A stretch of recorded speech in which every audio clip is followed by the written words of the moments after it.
It mostly falls on Kirk Cousins yesterday. It falls on the offense because there was 0 run game, 0. 264 total net yards. And the pass, right. It's terrible. But it was a team. And they did that once last year. Listen. Under 300. The offensive line contributed to that almost as much as Kirk did. He was under duress throughout the game, and he's got to make better throws under pressure, but there was no holes for the running game. Understood. But you have to be honest. Kirk Cousins was bad yesterday. He was high. He was long. He was throwing off the back foot. And, yes, the offensive line certainly didn't help him. And his receivers certainly didn't help him. Who's not being honest? He should have had a pick 6 early in the game. Sure. Who's not being honest? I'm gonna have a hard time with people trying to make every game this year a referendum on Kirk Cousins' I don't think career. It should be. It's not. You know what you're going to get, but this is what I know what I'm going to get. He had a bad Kirk. game. You can't just give him a pass. I gave him a D. Here's what I would give. Here's what I'd say about Kirk Cousins, and I'll take all comers. And it is what it is. The record will be anywhere from 6-10 to 9-7. He'll throw for over 4,000 yards, 25 touchdowns, and 15 plus or minus interceptions. I mean, he's just going to put up numbers. They're going to move the chains. I think his numbers are going to go way down. I don't think they'll be lower than that. I think they'll be 4,000 yards. 10 to 20% from last year. Okay, they'll be 4,000 yards, 25-ish touchdowns, 15-ish interceptions. That's what they'll be. He'll have a quarterback rating in the 90s. That's what it'll be when it's all said and done. Because the weapons are not what they were.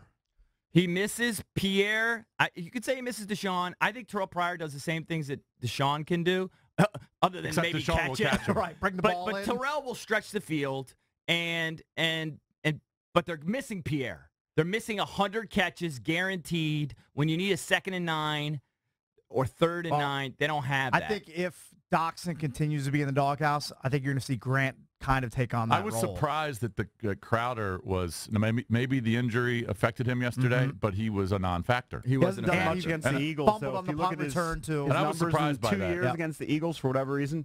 He hasn't fared that well against Philly. I don't get it. I mean, a couple catches each game against Philly. But I would think Crowder would be a guy that, because they clearly, when Doxson wasn't on the field, they clearly were having trouble getting the ball to Pryor. I was surprised that Crowder wasn't more in the game plan. That's just me. Yeah, I thought it was seeing a lot more Crowder. Yeah, absolutely.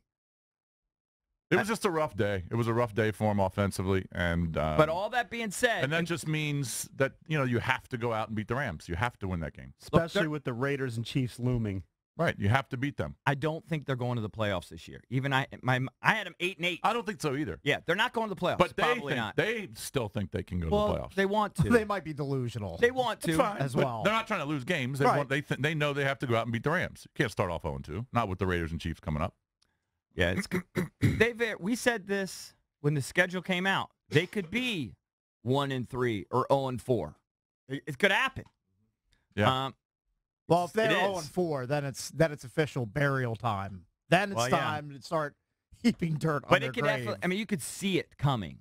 It's good they gave Gruden that extension in the offseason. Yeah, well, again, that's the Redskins front office trying to distract you from the rest of the, the nonsense going on. Oh, look, don't pay attention to this. We just signed Chris Thompson to a 2-year extension. Don't look at what's going on over here. We just extended the head coach another couple of years. Right. I just don't want to, but I guess people will just do it. I just don't want to sit here all day and talk about Kirk's contract and his demands, and he sucks. He's the worst ever. It's going to come up, though, because he played poor. You got to take the bullets. No, but he played poorly. You could give him a D. You could give him an F. I still think at the end of the day, you know what you're going to get at the end of the season. You're going to add up all the numbers. I think generally speaking, but I do think the numbers will suffer. I don't think you just say, well, Terrell Pryor is going to give you what Deshaun Jackson is going to give you. Deshaun Jackson is the best. Eric, I get where you're coming from, because I agree with you. At the end, those numbers will be there, but Redskins fans want him to be better. And they want him. They don't want him. They should have realistic expectations. Okay, but they don't want him to throw a pick in that spot when you're driving to take the lead. Of course, you never do. But you know what? All quarterbacks do that at times. I get it, but we're just talking about one guy now. We're talking about one guy now. Right. We're not talking about others. So what I'm saying to you is you're going to have to take the bullets on that, because Redskins fans are going to criticize him because they want their quarterback, their franchise quarterback, who they're paying $25 million to be better than that. Yeah, but he's not, just because they're paying him $25 million, whatever the hell he's getting, doesn't mean he's going to play like the best quarterback in the league. We all know that. It's like a juvenile thought. I know. I get it. That's the way Skins fans will think, though.